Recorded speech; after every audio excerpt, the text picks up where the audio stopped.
Howdy folks, how are y'all doing? Cub here, and welcome back to a special build video of our Tekkit Texan, Tekkit Legends, Let's Play Adventure in Minecraft. It's a mod pack, and boy howdy, is that a lot of things to say to start a video or what? Well, welcome. Today we're finally going to be working on ye old Texas town by building the train station, and did a little something extra at the end because I was watching a couple of movies while I did this, and one of them hadn't finished yet, and I was like, you know what?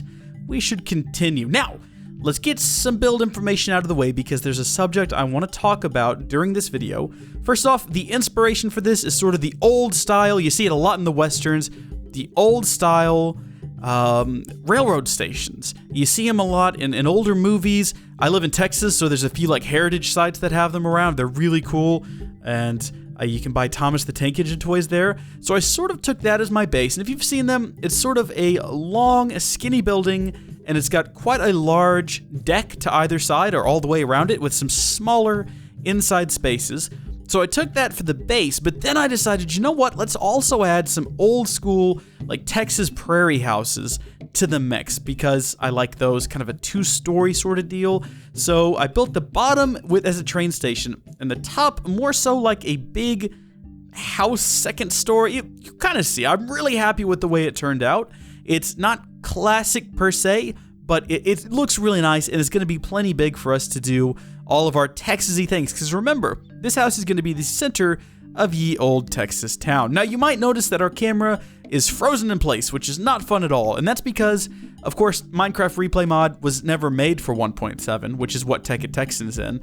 And even though the Minecraft Cinema mod does work, and I've used it in the past, with the latest version of Tekkit, for whatever reason, it just doesn't work. I was able to get it to work once for a previous video, I think, but after that, it just doesn't agree with something else in the mod pack, and it just doesn't work. So unfortunately, we did have to do a locked-in cam here. I considered some other options, trying to rig up some sort of putting an avatar on a track and holding down a key, or maybe like setting a macro to just continually move sideways slowly, but I could never really get that to work out well either. And at the end of the day, it just looked goofy. So I decided to go with this method instead. Hopefully, you folks will be okay with it. Now that I've described the build, I don't really think I need to go into detail. I'm not doing anything particularly difficult here. I'm just mixing different colors of wood and putting down glass and occasionally killing monsters. What I do want to talk about, though, is the quality of this series. When I started this, I sort of felt like I had the entire Tekkit Legends mod pack under my belt. I'd done 50 plus episodes in season 1, and I just sort of figured, well, this will be easy. I'll just take everything that I've known, and I'll just jump in, and I'll do it with a Texas twang, if you will, which is difficult because I can't even do my native accent. See what I mean? It's terrible. But I hopped in here, and right off the bat, we're only 5 episodes in, and I can tell you right now, it's been kind of a struggle because I've never used Railcraft, and that's sort of where I decided to start. And I want to get into some other things, and I never really bothered doing research because I just sat down and thought, you know what? I know what to do, and I hit record and I started going. And even at the start of the last episode, I had a comment from someone who'd said, hey, it doesn't look like you have any direction. I was like, well, I do. I know what my end goal is. And immediately I started the episode and had no clue what to do. Like I did the little opening bit about why I can't do several of these in a day, which remains true, especially after my decision that I'm about to announce.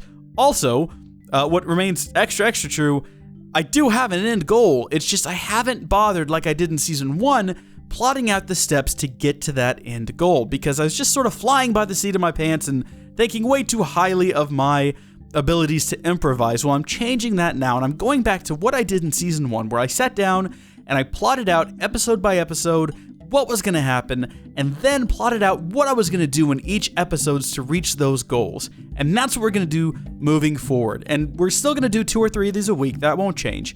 I'll just have to chisel out some extra time to do the planning. And if you haven't heard already, I sort of explained it a couple of times in comment sections. The reason these take so long and why they don't get released a lot is they do take some preparation. Now, like I said, I was just kind of jumping in and flying just through the episode, seeing what happened. Even then, I did do some preparation beforehand. Now, though, we're looking at least 30 minutes of prep for each episode before I record it to make sure, because that's what I did in season 1, and I just want to make sure that that's going to be like to the utmost quality that I can make it, because I do want to do this for a living, and I think it's silly to think I'm going to be able to do that without putting in some quality control efforts. Oh, and in the background there, you can see me doing a very special task. That's building the area for the oil refinery. We'll get to that later. But yeah, I want to do some quality control. It takes about 30 minutes. Each episode I record is an hour long when I record it, but when I actually cut it down, it's much shorter, and it takes about an hour to edit it, 2-3 hours to upload it, depending on the connection and the time of the day, and then another 30 minutes to an hour just to get all the description and all the music information in there. So it's a good 4, 5, 6 hours just to make an episode. Saying that, this episode is now done.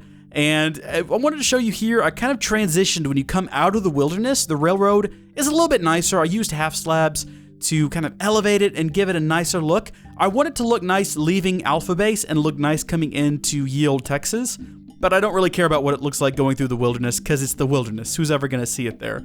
So I kind of did this thing. It looks good. I'm happy with it. I'm definitely going to keep it, but it needs some tweaks, which we're going to cover in the next episode. We're going to look at other tracks.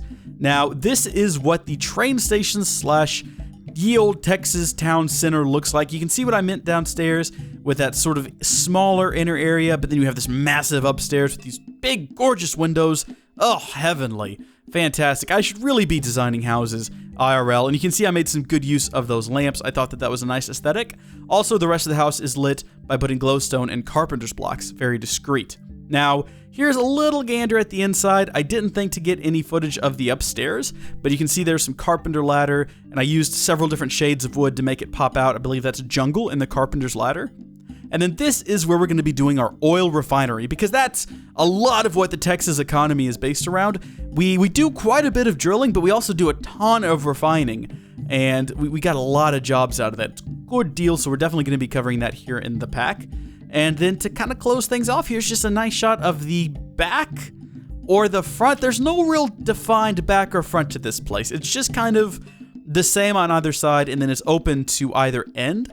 So I just sort of assumed this was the back because the front opens up on a big field, and that's probably where we're going to be doing our other Texas exploits, including bees, I believe, because I'm learning a bit about bees in my Bee Happy series. If you haven't checked that out yet, do. It's really good.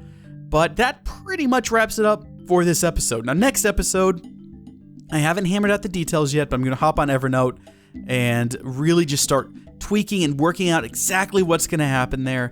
And I hope you folks will like it. I think it's going to be a lot of small tasks to get everything running as efficiently as possible before we move on to the next episode, which will probably be focused around oil and some creative ways of collecting and transporting. And do not bite my laptop, Kylo. And yeah, sorry about that. We'll see what happens. And until then, thank you folks so much for watching. God bless you, and I'll see you later. Bye.